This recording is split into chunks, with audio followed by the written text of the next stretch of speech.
They were built to save lives. But what if some of these lighthouses never wanted to let anyone leave?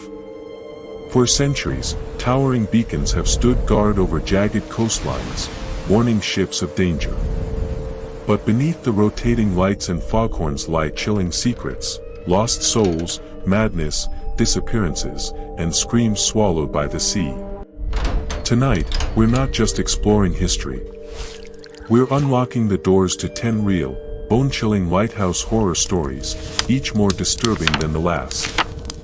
And the final tale? It's not just haunted, it's documented. So turn off the lights. Plug in your headphones.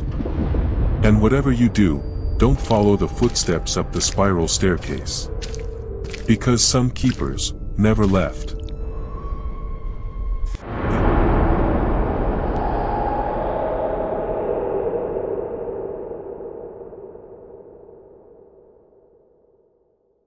They said the lighthouse stood tall against the fiercest of storms, its light a beacon in the darkest stretches of the North Atlantic. But in December of 1900, it became something else entirely, a symbol of a mystery so strange, so unnerving, that even now, more than a century later, it remains one of the most chilling disappearances in maritime history. 3 men vanished without a trace. No storm. No witnesses. No explanation. Just silence. Cold, merciless silence. It began with a relief ship, the Hesperus, setting out toward the Flannan Isles, a remote cluster of rocks off the western coast of Scotland. These weren't the kind of islands tourists would dream about. They were jagged, desolate, carved by centuries of wind and salt. The kind of place where myths didn't just survive, they festered. The lighthouse had been completed just the year before, standing 75 feet high, casting its glow across the treacherous waters of the Outer Hebrides. Inside, 3 men maintained it. Thomas Marshall, a second assistant, James Duckett, the principal keeper, and Donald MacArthur, an occasional keeper known for his temper.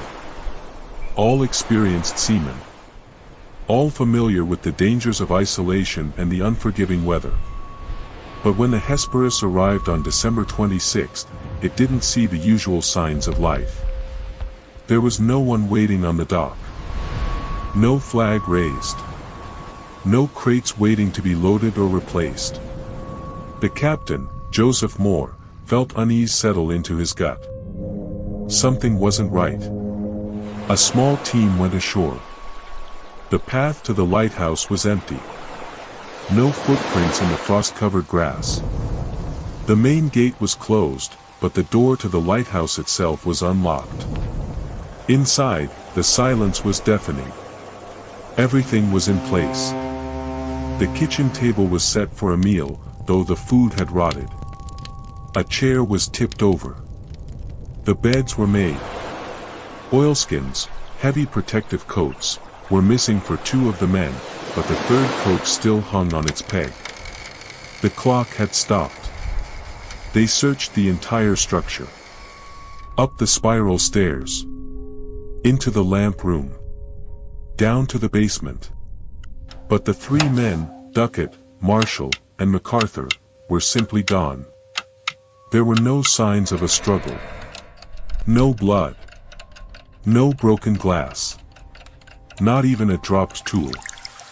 It was as if they had stepped outside, and vanished into the wind. The official investigation noted several strange details. Most disturbing were the final entries in the lighthouse logbook. December 12, severe winds. Sea rough. Praying. December 13, storm continues. Sea tempests. Never seen such fury. Duckett silent. MacArthur crying. MacArthur. Crying. He was known to be a hardened sailor. Tough. Loud. The kind of man who wouldn't shed a tear for anything less than death. For him to be crying, something had gone terribly, terribly wrong. But the strangest entry of all was dated December 15. Storm ended. Sea calm. God is over all. What made that entry terrifying was that, according to meteorological records and nearby vessels, the weather around the Flannan Isles had been perfectly clear the entire week. No storms. No gale-force winds. Nothing out of the ordinary. So what storm were they writing about? Some theorized that a freak wave, perhaps one over 100 feet tall, had smashed into the island and swept the men away. That idea gained traction because the west landing of the lighthouse was heavily damaged. Iron railings were twisted, a boulder weighing more than a ton had been shifted from its position, and turf had been ripped up as if clawed by some massive force. But that theory only led to more questions. Why would all three men go outside at once during such weather? Protocol required one man to stay inside at all times. And why would one of them leave his oilskin behind, stepping into hurricane-force winds with no protection? Then there were those who whispered about older things. Cursed lands. Celtic spirits that haunted the isles, ancient voices that drove men mad. Stories passed from fisherman to fisherman, never written down, but always shared in hushed tones over glasses of dark whiskey. One sailor swore he saw the lighthouse beacon shining on the night of December 20th, 5 days after the logbook ended. But the Hesperus hadn't arrived yet. And the lighthouse was supposed to be empty. In the months that followed, no bodies were found. No one turned up on nearby shores. It was as if the sea had swallowed them whole and refused to give anything back. Eventually, 3 new keepers were assigned to the lighthouse. One of them, according to archived records, lasted only a week before he resigned. His official statement simply said, "I won't stay there another night." Something watches. The other 2. They stayed, but both reported unusual events. One spoke of hearing whispering through the stone walls. Another claimed he saw shadows moving on the stairs when no one else was around. Over the years, the Flannan Isles became a symbol of dread among lighthouse keepers.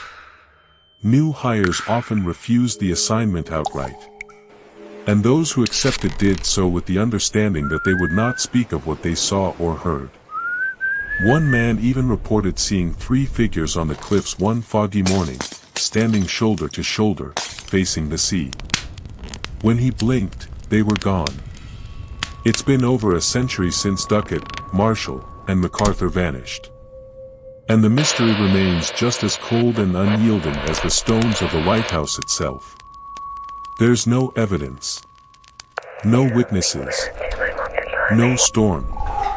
No crime scene. Just 3 men, erased. The Flannan Isles lighthouse still stands. It was automated in 1971, eliminating the need for human keepers. But even now, passing ships report strange flickers in the windows. And occasionally, the radio picks up static, with voices that don't belong to anyone on board. Some say the island took them. Others say something waited inside. And a few believe they're still there, trapped in a moment that never ends, reliving whatever horror struck them down. All we know is this: 3 men entered that lighthouse. And none ever came out. And in all the years since, not a single soul has been able to answer the question that haunts every sailor who sails past the Flannan Isles. What happened to the keepers of the light?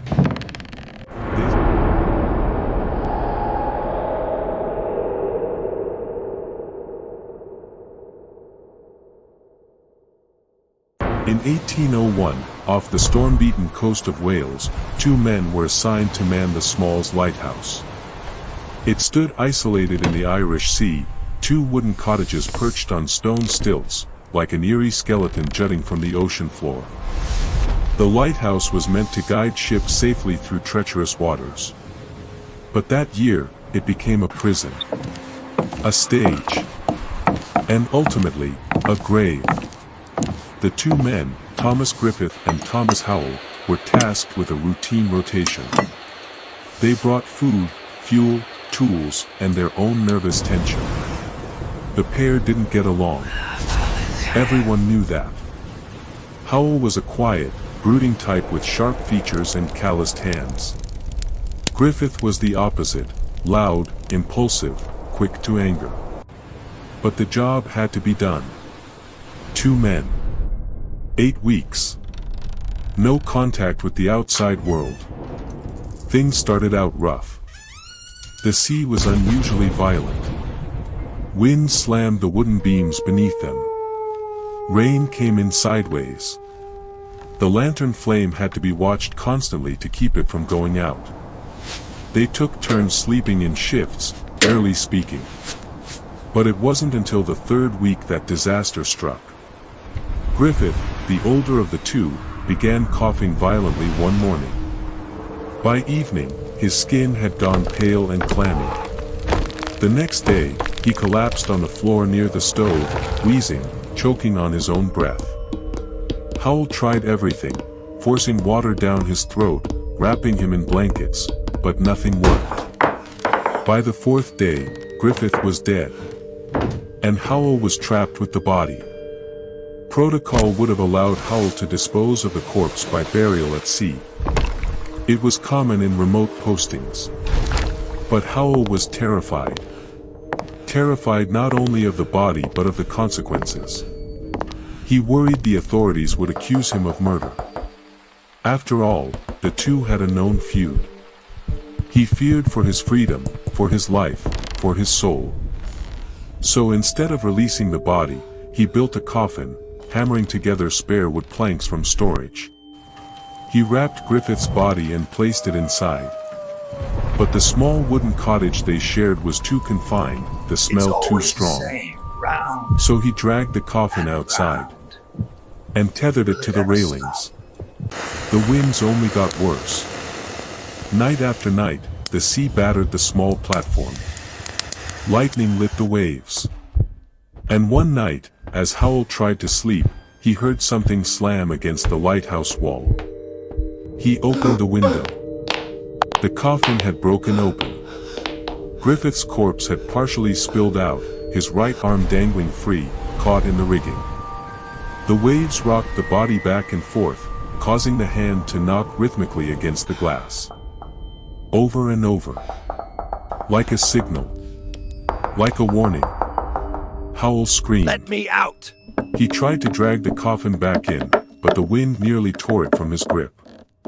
The corpse was bloated now, discolored, one eye barely open. Howell resecured it, tied it tighter with thick rope, and went back inside. But the knocking never stopped. Sometimes it was slow. Sometimes fast. Sometimes it seemed to match his own breathing. As the days dragged into weeks, Howell began to lose track of time. He spoke to the corpse, then argued with it, then begged it to stop moving. At one point, he ripped the curtains from the windows to keep the hand from haunting him. But even then, he swore he could hear it tapping through the wood. He stopped eating.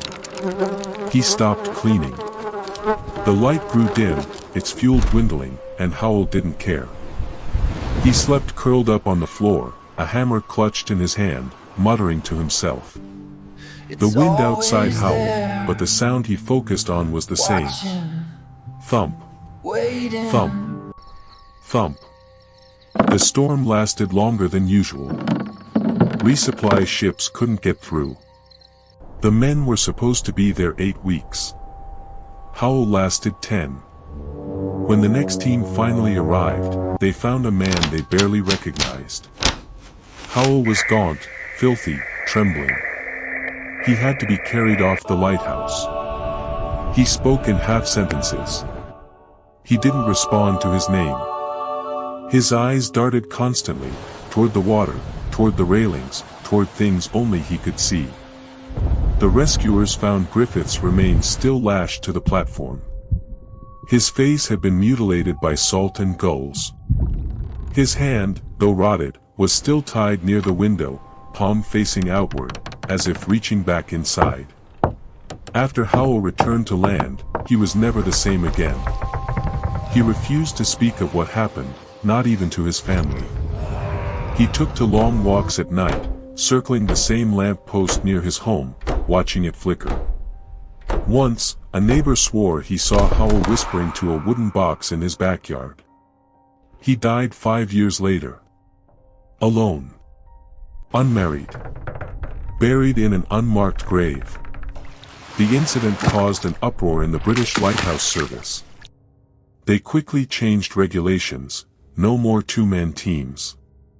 From that day on, every lighthouse in the region would be staffed with at least 3 keepers, a policy still in place in some areas of the world to this day. And yet, there are sailors who swear that on stormy nights, if you sail close enough to Small's lighthouse, you can still hear the knocking. Not from within the tower, but from outside, from beneath, from just under the windows where the coffin once swayed. Some say it's the wind. Others say it's just the sea. But those who've worked there, those who've stood in that cold, dark light room during storms, they'll tell you. They've heard the hand.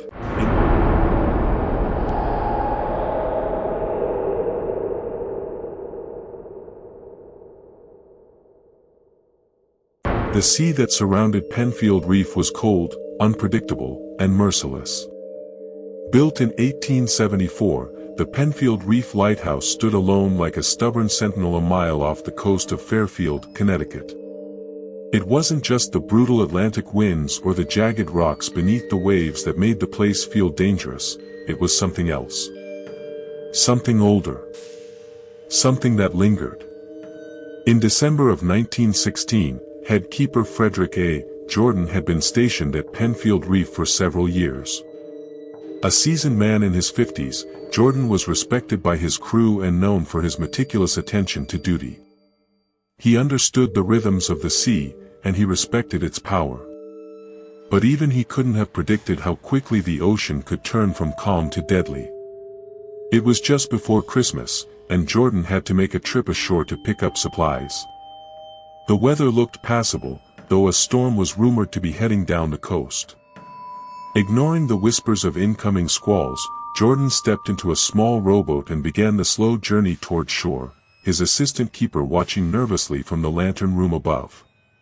Halfway to land, the sky shifted. Without warning, icy winds howled down from the north. The boat jerked violently as white-capped waves appeared out of nowhere. Witnesses from the mainland watched in horror as Jordan's tiny boat was swallowed by a sudden surge. One moment, he was upright, rowing with determined strokes. The next, he was gone. His body wasn't recovered until days later, washed ashore by a frozen current. Locals mourned him, and a quiet ceremony was held. But the story of Frederick Jordan didn't end with his burial. In fact, it was just beginning. The assistant keeper, now alone in the lighthouse, began reporting strange occurrences almost immediately. Footsteps echoed across the upper floors during the night, heavy and deliberate. Doors creaked open and shut on their own, even when locked. Tools went missing, only to be found in odd places, neatly arranged as if someone had used them. One stormy night, the assistant heard boots descending the spiral staircase. He called out, thinking perhaps a supply ship had arrived early. But no one answered. When he reached the landing, he saw nothing, just wet footprints, leading from the top of the tower down into the main hallway, and then, nowhere. They ended abruptly in front of the closed door. In the weeks that followed, multiple keepers rotated through the lighthouse. Each of them reported the same things, the sound of muffled voices at night, shadows moving past the windows, and that heavy, unmistakable thudding of boots walking down the stairs, always at the same time, just after midnight. One man, a tough Civil War veteran named Kelly, lasted only 3 days before demanding to be reassigned. He refused to say why. He simply packed his bag, left a note that read, "He walks still," and never returned to any lighthouse duty again. The U.S. Lighthouse Service eventually conducted an unofficial inquiry. They didn't want to feed rumors, but the mounting complaints couldn't be ignored. An inspector was sent to stay overnight and observe. What he reported was chilling. According to his written statement, he awoke in the middle of the night to find the lantern room fully illuminated. That wasn't unusual, except that the light had malfunctioned earlier in the day and had yet to be repaired. He climbed the tower and found the room empty, the machinery untouched, but the light blazing steadily across the reef. He also claimed to have seen a figure standing on the rocks beside the lighthouse, staring out toward the sea. But when he went to investigate, the figure vanished. No footprints. No boat. Nothing. Rumors spread among nearby fishermen. They began to avoid the area at night. Some claimed that when they passed the reef in the early hours of the morning, they'd see a man in a dark coat walking along the balcony of the lighthouse, though it was supposed to be unstaffed. Others swore they saw a boat out on the water with a lone rower inside, headed toward the mainland, only for it to disappear before reaching shore. The legend of Frederick Jordan took hold, growing darker with each passing year. Some said he drowned not by accident, but because he had refused to leave the lighthouse during a violent argument with another keeper. Others whispered that he'd made some kind of pact, to keep the light burning at all costs, even beyond death. In 1942, during World War II, the lighthouse was automated. Technology had advanced, and manned service was no longer necessary. But the stories didn't stop. Sailors and Coast Guard crews continued to report strange signals coming from the lighthouse's old radio tower, even though it had been disconnected. Phantom transmissions, Morse code no one could decipher. Some claimed it repeated the same letters over and over, Jordan. By the 1960s, local teenagers began to dare each other to boat out to the lighthouse at night. Most turned back halfway, too spooked by the thick fog that always seemed to hang near the reef. But a few made it. One boy, now an old man, swears that when he stepped onto the lower deck of the lighthouse, the door creaked open before he touched it.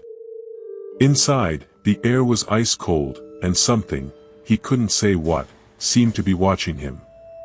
He stayed only a few minutes before running back to the boat. But just before pushing off, he looked back, and saw a man standing in the lantern room, one hand on the glass, looking down. He never returned. To this day, no one can explain the electrical surges that sometimes pulse through the Penfield Reef lighthouse despite its disconnection. No one has found a reasonable cause for the footsteps, the lights, the radio signals. But one thing is always the same. It always happens around Christmas. And every year, without fail, a faint light shines from the lantern room in the dead of night, even when the power is cut. Locals say it's Frederick Jordan, still doing his duty, still keeping watch over the treacherous reef where he died. They say he never wanted to leave his post. That he felt responsible for every ship that passed. And so, even in death, he stayed. The lighthouse remains off-limits now, battered by salt, wind, and time. But every so often, a brave tourist takes a boat out just to see it up close. And if you listen carefully on those windless nights, when the tide is low and the fog is thick, you might just hear boots echoing down an old spiral staircase. And a voice on the radio saying nothing at all.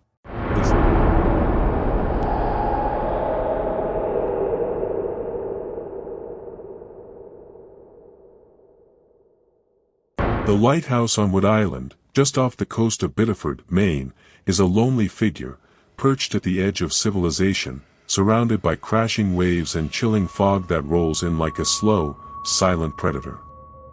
But what makes this lighthouse different isn't just its age or the fury of the sea that surrounds it. It's what happened there over 100 years ago. A moment of violence. A sudden death. And something that never left.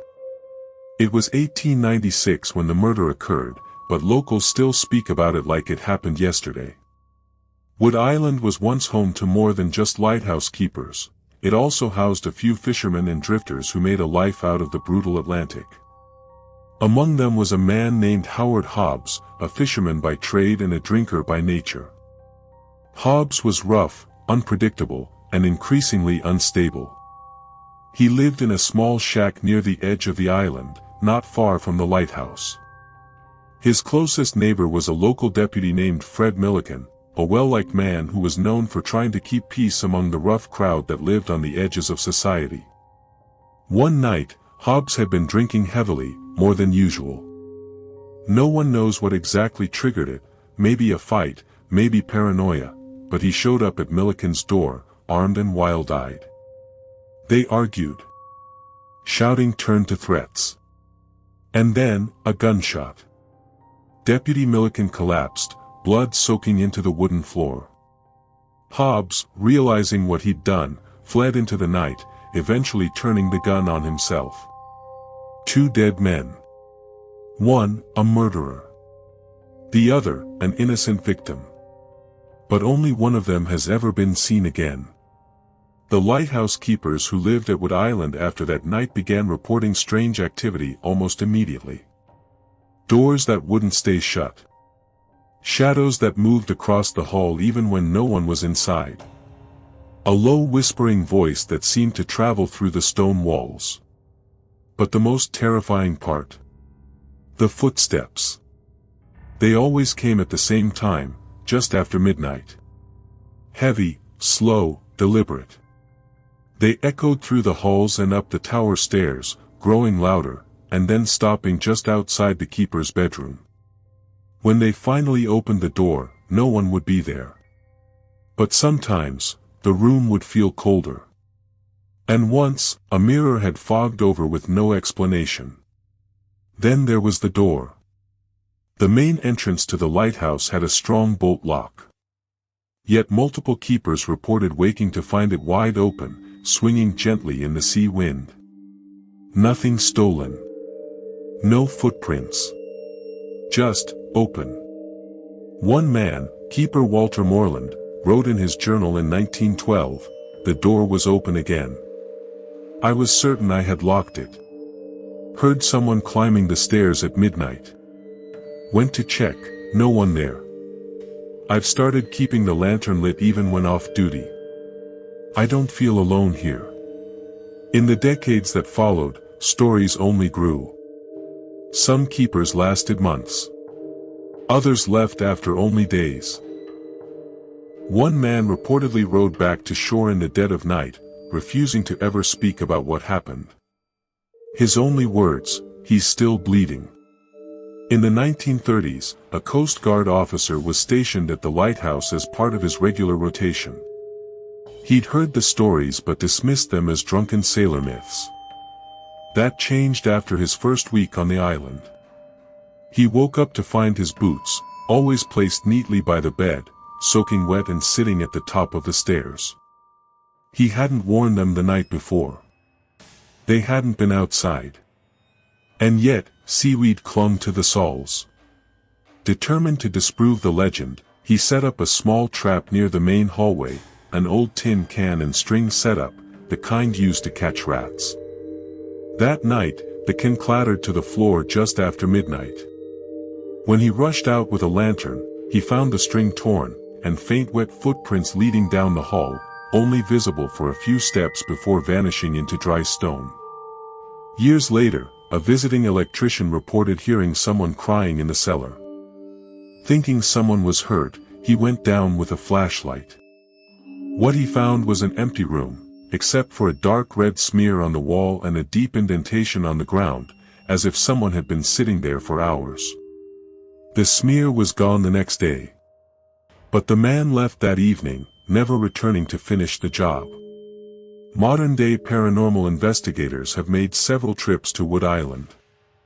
Many report the same pattern, unexplained cold spots, EVPs capturing male voices saying, "Help me," or "Don't open it," and intense feelings of dread around a stairwell. Some report that the closer you get to the top of the tower, the stronger the feeling becomes, as if something doesn't want you up there. One particularly chilling detail reported by multiple visitors, the scent of blood. It appears suddenly, with no source, sharp and metallic, near the old entryway where Milliken was shot. Even after thorough cleaning, the scent has returned again and again, always strongest near midnight. Local legends now say it isn't Hobbs who haunts the island, it's Milliken. The deputy never got justice, never got peace. And so he walks, his spirit bound to the place where he died, trying to warn others, or maybe still reliving his final moments, over and over, in the silence of the lighthouse. But others think the haunting is darker. That maybe Hobbs never truly died. Or if he did, something followed him. Something more than just guilt. Something that latched onto the violence that night and stayed behind, feeding off fear, off silence, off isolation. Visitors today still talk about the feeling of being watched. Of doors creaking open just before they touch them. Of radios turning on by themselves. Of hearing someone whisper their name when they're alone in the kitchen. And if you ever visit Wood Island, and you find yourself alone near the base of the tower after midnight, you may just hear it too. A low voice. A footstep. The sound of a door slowly creaking open. And the cold breath of a man who never got to finish his watch.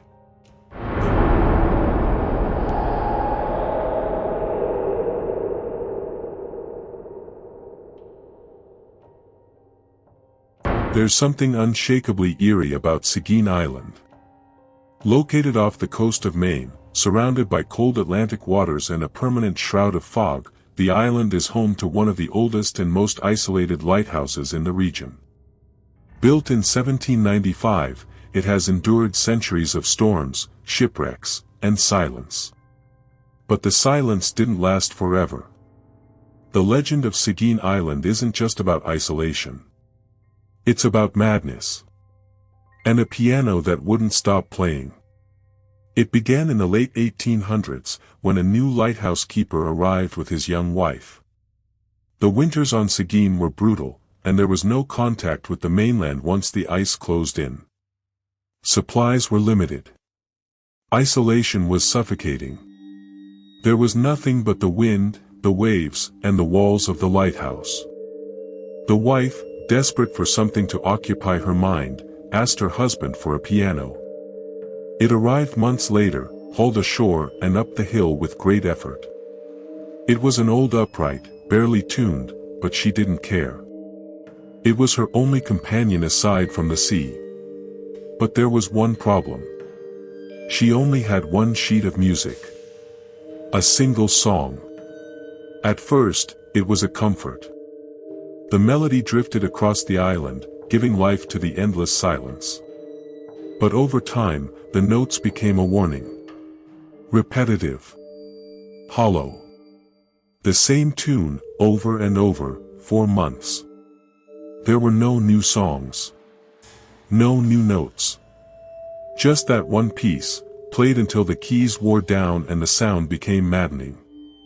The keeper, once loving and attentive, began to change. He became withdrawn, twitchy, consumed by the endless repetition echoing through the lighthouse day after day. It played in his sleep. It followed him up the spiral stairs. It haunted every corner of the island. And then, one night, it stopped. The music ceased. And the lighthouse went silent. When the next relief crew arrived in spring, they found the piano shattered at the base of the cliffs, splintered wood and twisted strings tangled in the rocks. The wife was dead. Some say her skull was caved in. Others say her body was never found at all. The keeper. He was upstairs in the lantern room, hanging from the rafters by a rope made from piano wire. The official report called it a murder-suicide caused by isolation. But what followed made the case unforgettable. Because the music never stopped. For over a century, visitors, Coast Guard workers, and occasional tourists have all reported the same thing, the sound of a piano drifting through the fog, soft, sad, and impossible to trace. Sometimes it comes from inside the lighthouse. Other times, from the cliffs. And occasionally, from beneath the very ground itself. No one has ever found another piano on the island. Yet the tune is always the same. A repetitive, hypnotic melody that makes your skin crawl the longer you listen. Several keepers over the decades quit their posts without explanation. One man left in the middle of the night, rowing into open waters during a thunderstorm, never to be seen again. Another was found pacing in circles in the kitchen, humming the same melody with blood dripping from his ears. No cause was ever found. In 1948, a team of electricians came to upgrade the lighthouse's wiring. They stayed 3 days. On the second night, one of them woke to the sound of keys tapping. He assumed someone had brought a keyboard as a joke, until he walked down the hallway and saw nothing but darkness. No instrument. No wires. Just sound, echoing from the stone walls, as if the lighthouse itself were playing it. He never returned to the island again. By the 1970s, Seguin was considered one of the most haunted places in Maine. Paranormal researchers tried recording the phantom piano. Some captured faint melodies. Others caught only silence, followed by static, as if something didn't want to be heard. Even the Coast Guard has a file on the case. One entry, dated 1981, details a distress call received from a keeper stationed on Seguin. The man reported hearing constant music, doors opening and slamming, and a woman crying from the tower stairs. By the time the rescue boat arrived, he was gone. His gear was still there. His journal left open. The final page read only one word: stop. But no one ever could. Locals began to tell stories. A fisherman swore he saw a pale woman standing on the balcony of the lighthouse one foggy morning, her hands frozen in midair like she was playing invisible keys. When he called out, she turned, her eyes black as coal, and vanished in an instant. Another sailor claimed he heard music beneath the waves as he passed the island one night. Not the usual creaks and groans of a ship at sea, but distinct piano notes, coming from deep underwater. In the early 2000s, a group of college students snuck onto the island for a dare. They brought cameras, flashlights, and bravado. One of them stayed near the keeper's quarters while the others explored. When they returned, they found him shaking in the corner, his flashlight dead, eyes wide and blank. He wouldn't speak for 2 days. When he finally did, he whispered, "She made me listen." He dropped out of school shortly after. Seguin's ghost story is different because it's not just about something you see, it's about something you hear. And once you do, it stays with you. People who've heard the piano say the tune gets stuck in their heads for days. Some even dream of it. A few have reportedly woken to find piano key imprints on their arms. And yet the island still stands. The lighthouse still shines, its beams slicing through the mist like a last cry for help. But no one lives there anymore. It's automated now. Empty. Or so we hope. Because every year, around winter, a few boaters passing by still report the same thing. A flickering light in the lantern room. A cold wind that smells like decayed wood and dust. And a piano, drifting through the fog, playing the same song again and again. It never stops. Because someone is still playing it. Someone who never left. And if you listen long enough, you might just hear her too.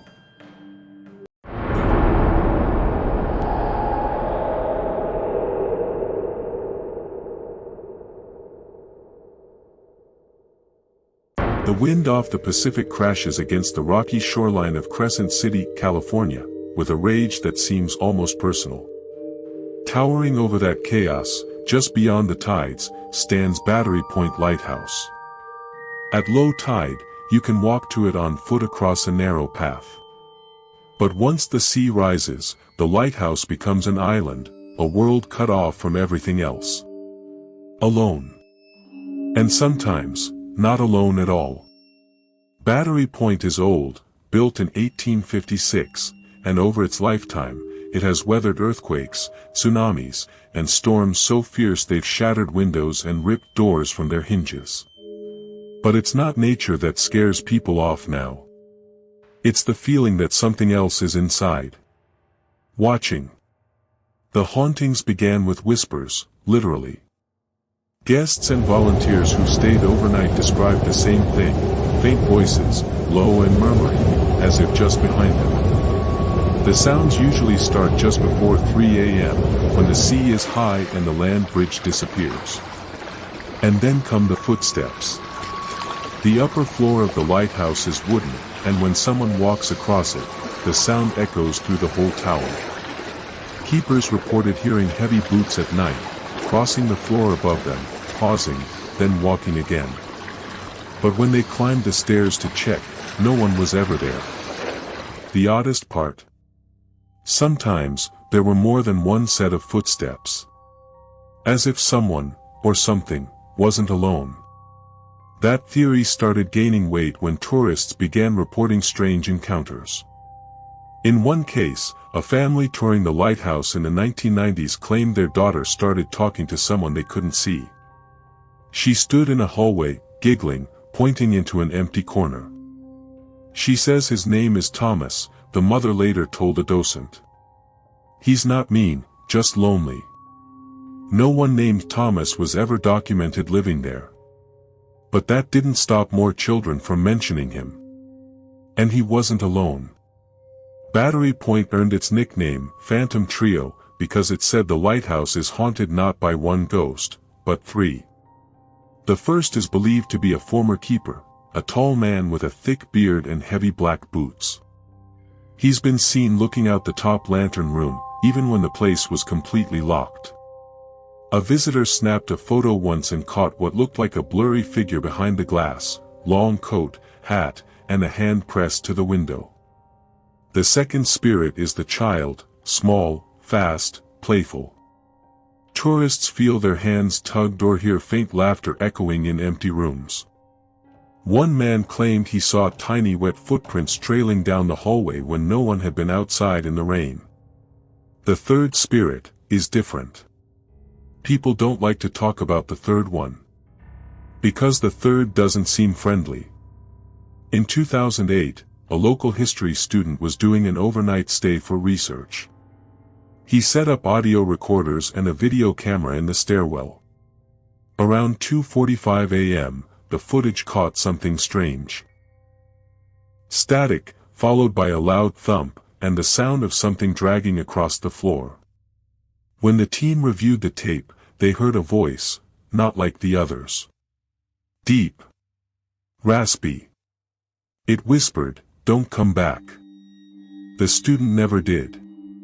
He left the project and refused to speak about it again. Another visitor, a middle-aged woman, claimed she was pushed while climbing the stairs. Not tripped, pushed. Hard. She landed on the lower landing with a bruised arm and a black eye. When asked what happened, she simply said, "Something didn't want me there." What makes the Battery Point hauntings particularly disturbing is how active they are. Lights flicker even when the power is off. Radios pick up signals that loop the same phrase in static-laced tones.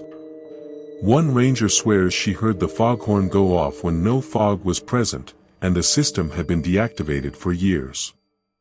And then there's the oil room. At the base of the lighthouse, there's a storage space once used to hold barrels of whale oil and kerosene. It's now a quiet museum section.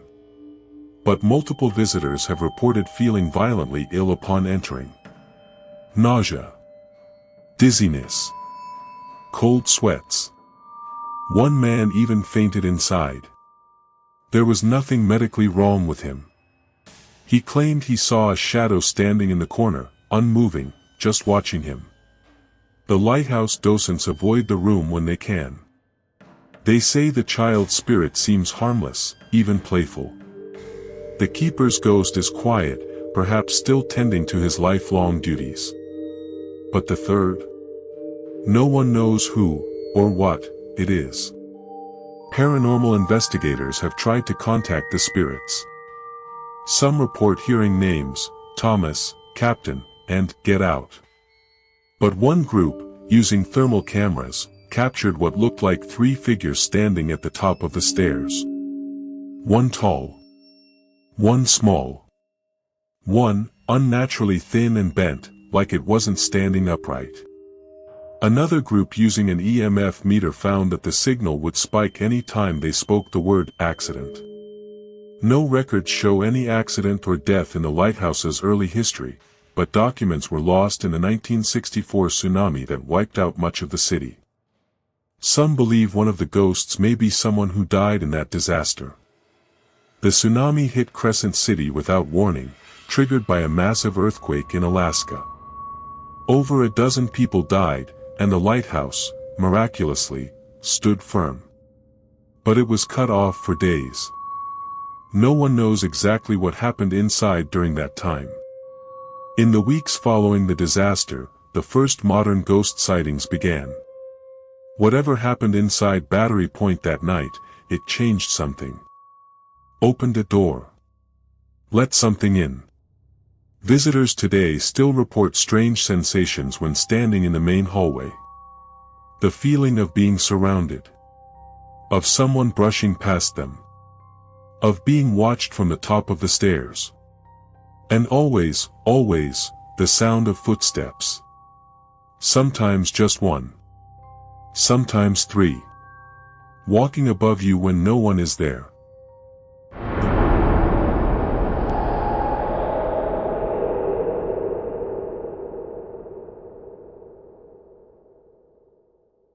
Sol Shoy Point Lighthouse stands like a weathered sentinel on the edge of Lake Michigan. The name means, only choice, in French, a fitting title for a place that once stood as the final beacon between safety and the unforgiving water. But for those who know the stories, Sol Shoy holds another meaning. The only choice, for the dead who won't leave. It started over a century ago, when the lighthouse served not only as a navigational tool, but as a kind of temporary hospital for passing sailors. One such man arrived gravely ill. He was a ship captain, middle-aged, lean, with eyes like broken glass. He was coughing blood by the time they brought him ashore, muttering about ice and fog and something he refused to name. The keeper's log from that week was simple but grim. Captain died in upstairs bedroom. Kept calling for fire. Strange behavior before death. He was buried nearby, in an unmarked grave. And that's where the trouble began. For years after his death, keepers reported the same thing, unexplained cigar smoke filling the house, especially near the captain's old bedroom. It was thick, pungent, and impossible to trace. The windows would be shut. No one had smoked there in years. And yet the smell lingered, sometimes for days. Then came the shadows. Volunteers and caretakers began seeing a man pacing the second-floor hallway. Tall, thin, dressed in 19th-century naval attire. He never spoke. Never turned. Just walked, again and again, through the same corridor. Occasionally he'd pause, look toward the stairs, and vanish before anyone could reach him. But not everyone just saw him. Some felt him. One tourist in 1996 reported walking into the main entry and freezing in place. She claimed the temperature dropped instantly. Her breath fogged. And then she felt pressure on her chest, like someone standing inches from her, staring down. She turned, but no one was there. Her husband laughed it off. 3 days later, he was hospitalized with unexplained chest pain. That year, the lighthouse gained national attention when a local news team filmed a Halloween segment from the tower. During the taping, their sound technician quit mid-recording. He said he heard someone whispering into his earpiece, but no one around him was speaking. When they replayed the audio, the whisper was there. Faint, gravelly. It said, "Get out." And then, static. Since then, Sol Shoy has become one of the most haunted lighthouses in America. Paranormal teams from around the country have visited. Most leave shaken. Some refuse to return. And all mention the same three phenomena: cigar smoke, cold spots, and the captain. One investigator set up motion sensors in the captain's bedroom. They triggered 3 times between 1 o'clock and 3 a.m., even though the door remained closed. When they played back the thermal camera footage, they saw something strange. An imprint on the bed. Like someone was lying there. Except the sheets never moved. Even today, those who stay overnight talk about hearing boots on the stairs. Slow. Heavy. Deliberate. As if someone's making rounds. One volunteer tried to confront it. He left a cigar and matchbox on the desk upstairs, hoping to calm the captain down. The next morning, the cigar was gone. The matchbox was burned. And a single ash was found on the windowsill, where no one had been. Children are especially affected. Many refuse to go upstairs, even with adults. One girl reportedly burst into tears the moment she reached the landing, screaming, "He's mad. He's mad," without ever seeing a single person. It's not just the lighthouse itself. Outside, strange footprints have been discovered leading from the tower into the woods, barefoot, despite freezing temperatures. A dog once brought its owner a human jawbone found near the old burial site. When tested, it was confirmed to be over 100 years old. No cemetery ever existed there officially. Staff members say the captain is not malevolent, but territorial. He doesn't like change. He doesn't like disrespect. And he especially doesn't like people mocking his presence. A YouTube ghost hunter once tried provoking the spirit for clicks. He taunted, insulted, and even stomped around shouting, "Show yourself, coward." What he got was silence. Until night. He woke up to pounding on the walls. Furniture rattling. And the thick, unmistakable smell of cigar smoke pouring in from under the door. When he ran out, the hallway was filled with fog. Inside a lighthouse. He left the island that morning and deleted his footage. Locals say the captain appears most often when storms approach, perhaps tied to the trauma of his final days. Several visitors have reported seeing a man in a coat standing at the top of the stairs, eyes fixed on the horizon, waiting for something only he understands. Some even claim they've heard sobbing, but not from grief. From rage. As if he's angry about being forgotten. Others believe he's still doing his job. Keeping watch. Guarding the tower even in death. And maybe that's why he refuses to leave.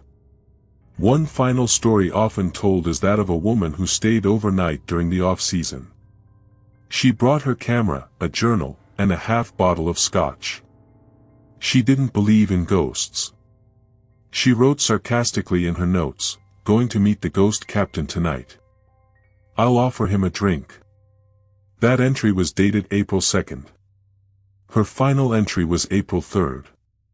It simply read, "He took it." No one knows what she meant. But when staff checked the room later, the bottle was gone. And a faint outline of boot prints could be seen in the dust, leading to the door, and stopping.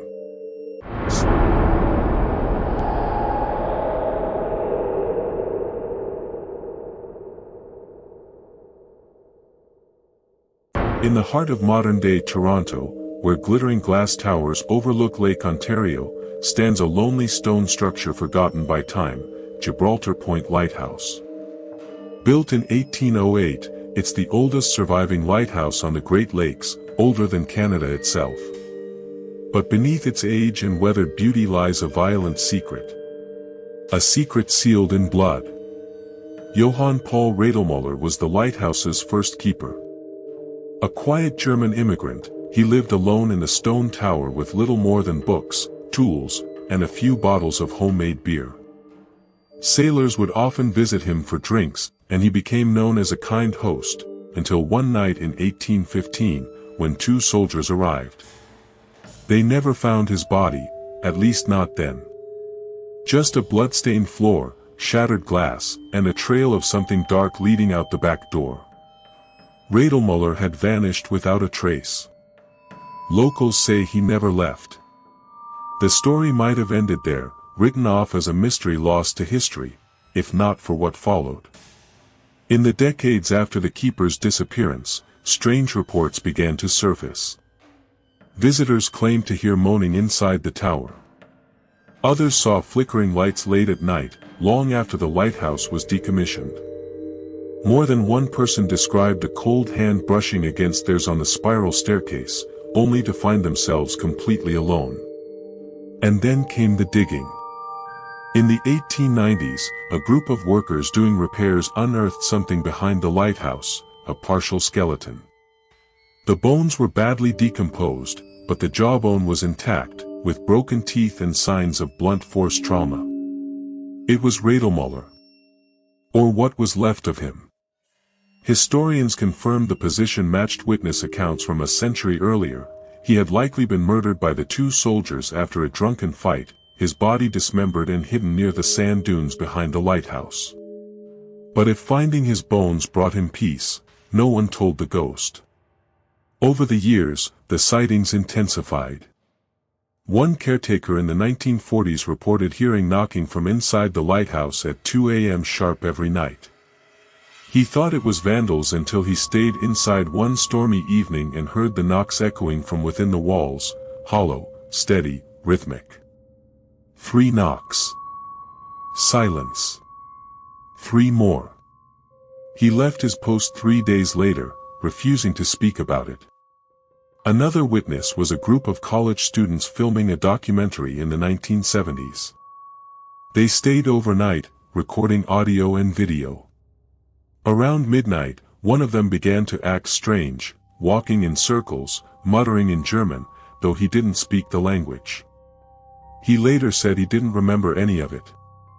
On their final night, the camera caught something chilling, a figure moving behind the lens, partially obscured, tall, thin, and missing part of its face.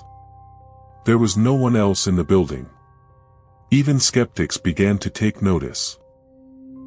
One police officer patrolling the area in the early 2000s saw movement inside the tower and assumed it was a trespasser. When he entered, he found nothing but cold air, and the scent of pipe smoke. He didn't smoke. No one had for over a century. The stories became so persistent that local ghost tours began, including Gibraltar Point as a regular stop. Many who visited swore they saw a figure at the top of the lighthouse, looking out over the city, a dark silhouette, unmoving, with a faint glow where the eyes should be. But the most chilling tale of all comes from a woman named Clara, who volunteered for Parks Canada and spent time cataloging the site. One evening in late October, she was locking up when she noticed the inner door was ajar. She stepped inside to close it, and saw wet footprints leading up the stone stairs. The day had been dry. There was no rain, no snow, no explanation. She followed them, hesitant, heart pounding. Halfway up, she heard breathing. Not her own. Low. Raspy. Right behind her. She turned. No one. But the footprints were now behind her as well. As if someone had followed her up. She ran. She never returned. Those who believe say Radelmuller's spirit was never at rest, not until his murder was acknowledged. But even then, he stayed. Some think he's looking for justice. Others believe he's protecting the lighthouse. But the coldest theory? He doesn't know he's dead. People who've encountered his presence often describe confusion in the air, an emotional residue that feels like fear and loss and a desperate sense of unfinished business. Psychics who visited say they hear the words, "They took my head," whispered over and over again. There's no record of a head being found. In recent years, technology has only deepened the mystery. EVP sessions have caught German phrases spoken by no one present. Temperature sensors dropped to near freezing in the exact spot his bones were discovered. EMF meters spike without cause in the lantern room, where he would have spent most of his time alive. Even drones have failed near the site, batteries drained instantly as they flew over the foundation. And yet, despite all this, the government continues to maintain the lighthouse as a heritage site, carefully, cautiously. It stands there still, wrapped in fog, facing the lake like a forgotten grave marker. Tourists pass by, snapping photos, laughing, unaware that someone may still be watching from within. Someone who died in betrayal, buried in secret, and left to wander the spiral stairway he once called home. And sometimes, if you listen closely, you'll hear the soft sound of boots echoing downward. Descending steps that no one is climbing.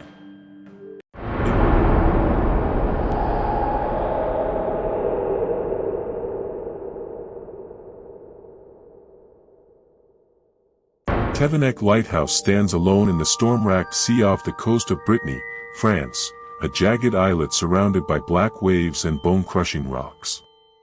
From a distance, it looks like a lone stone tooth rising out of the water. Isolated. Desolate. Forgotten. But it is not silent. To the French Navy, Tevennec is an old, automated lighthouse, just another waypoint on the map. But to those who know its past, it's something far darker. They call it the Lighthouse of Madness. And that title wasn't earned through superstition, it was earned in blood. The lighthouse was first lit in 1875. At the time, France was expanding its coastal navigation system, and Tevennec was deemed essential to guide ships away from the deadly Raz de Seine passage.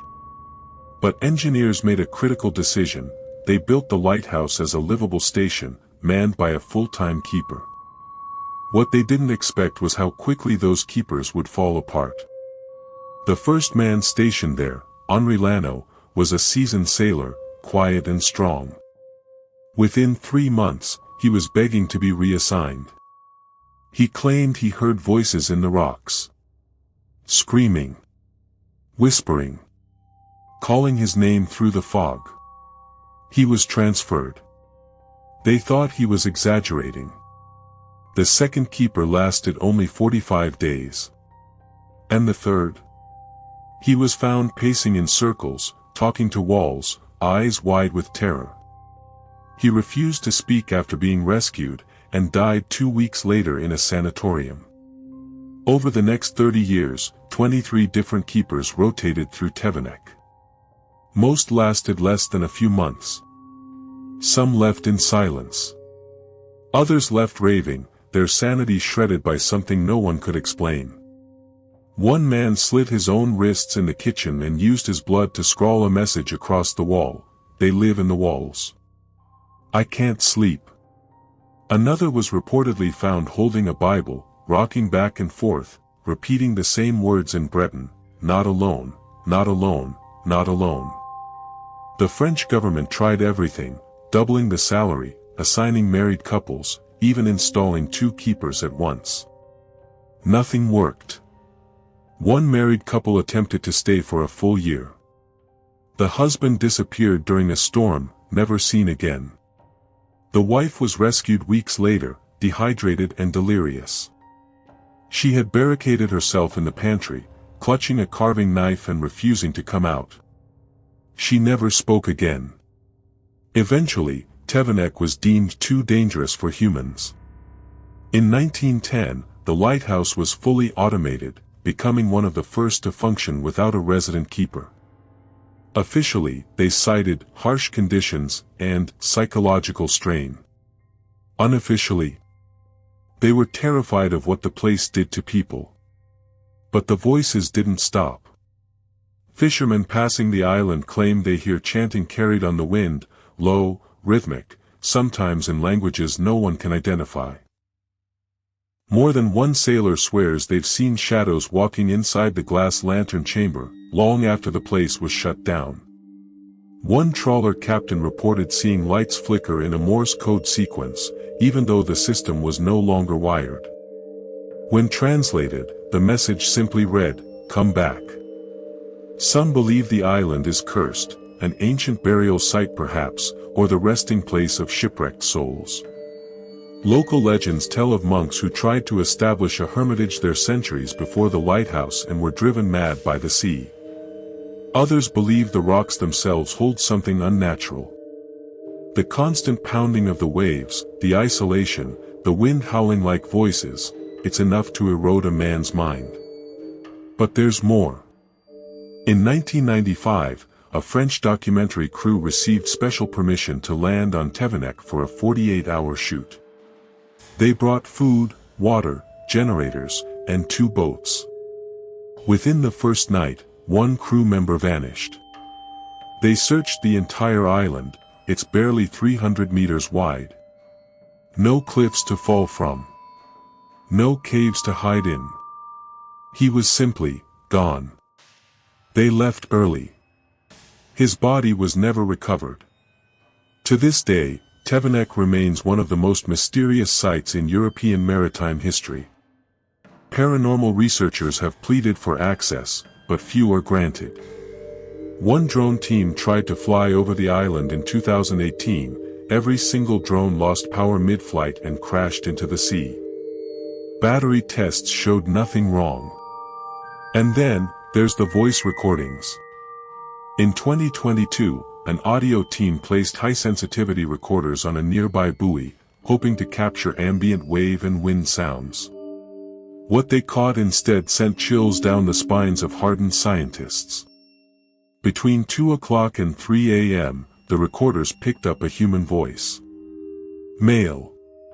Whispering. It said one word, "Stay." When they tried to re-record the following week, the buoy was gone.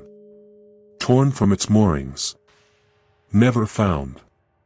Today, Tevennec Lighthouse stands empty. Rusting. Alone. But those who sail nearby still lower their voices as they pass. Old sailors say never to look directly at it during fog. Never to call out. Never to whistle. One slip of sound, and the island might answer. There are no tourists. No ferries. No footsteps. Only the sea, and the silence. And in that silence, if you listen close enough, you just might hear the voices that drove men mad. Not ghosts. Not demons. Something older. Something waiting.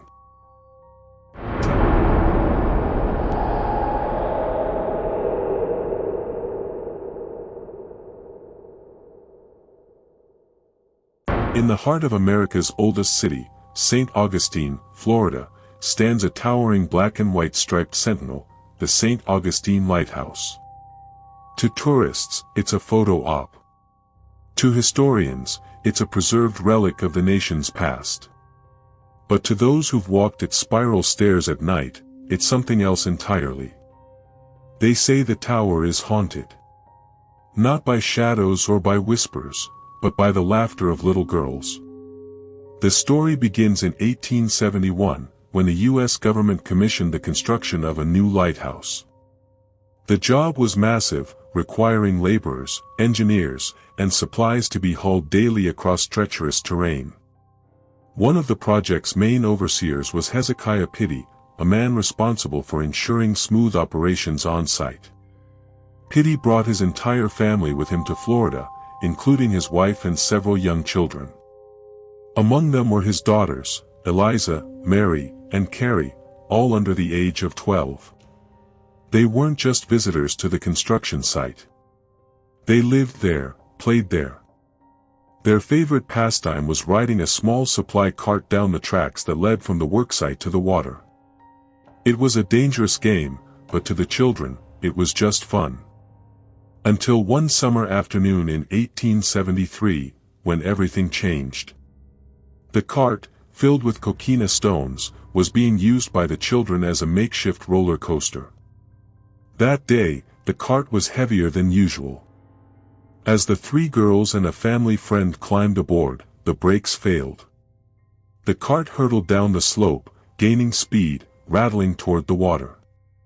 Workers nearby shouted, tried to stop it, but it was too late. The cart flew off the dock and into the bay. The girls were trapped underneath. By the time help arrived, only one of them had survived. Eliza and Mary Pittee drowned that day, along with the daughter of another worker.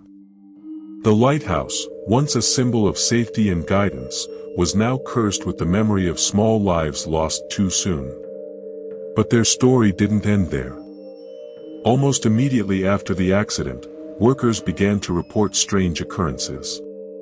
At night, they heard the giggles of children echoing through the stairwell.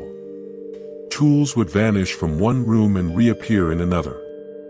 Doors would creak open, seemingly pushed by invisible hands. The men believed the girls had never left. Years passed. The lighthouse was completed and opened in 1874. New keepers came and went. Some stayed for years, others lasted mere months. The stories continued. Unexplained footsteps. Furniture moved. Flickering lights in empty corridors. But it was always the same detail that chilled the blood of every witness, the sound of children laughing where no children should be. In the 1950s, the tower was decommissioned, and by the 1970s, it had fallen into disrepair. That's when the ghost tours began.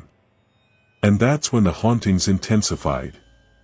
Visitors reported seeing two young girls in period clothing standing near the top of the staircase. They never spoke. They never blinked.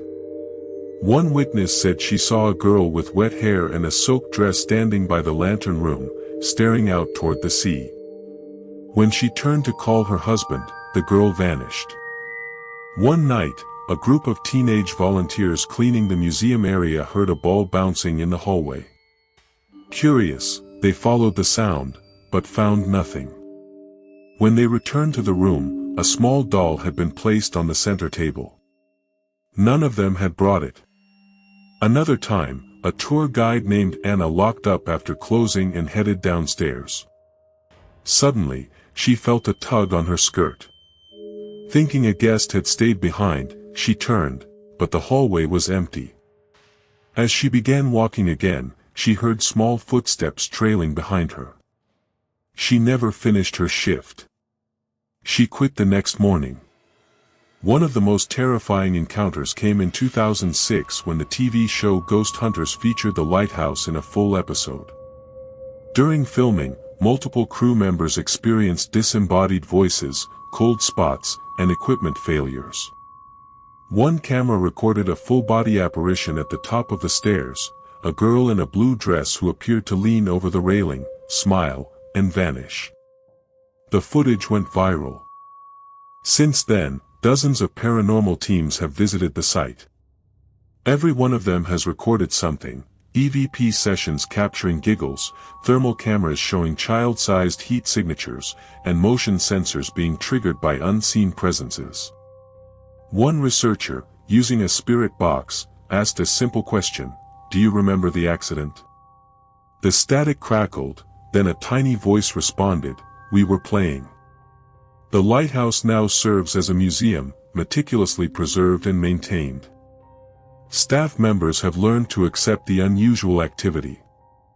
They say it happens more in the summer months, especially around the anniversary of the girls' deaths. And some of them talk to the ghosts. They leave small toys on the stairs. Dolls. Marbles. Sometimes the toys are moved. Sometimes they disappear. Sometimes, they return in places no one could have reached. A janitor once stayed after hours, curious to test the stories. He placed a small red ball at the top of the stairs and turned on a camera. He left for 10 minutes. When he returned, the ball was gone. The camera still recording. The footage showed the ball sitting still, then rolling slowly, as if nudged by an invisible hand. The final frame showed a dark shadow moving just past the camera's field of view. He quit the same night. But the most disturbing tale might belong to a mother and daughter visiting from out of state. As they climbed the stairs, the daughter stopped suddenly. "Mom," she whispered, "why is that little girl crying?" The mother looked around. They were alone. "She says she wants her sister," the child added, staring into the dark. "They left the lighthouse early. Neither has returned. Today, thousands visit this Augustine lighthouse each year, some for the view, others for the thrill. But few understand the tragedy behind the beauty. Fewer still realize that the ghost stories aren't fiction, but history. And for those who climb its 219 steps, one thing becomes clear. You're never really alone. Somewhere behind you, feet patter on stone steps. A giggle echoes just out of reach. And if you're unlucky, you might feel a cold hand in yours, small and wet, holding tight for just a moment, before letting go.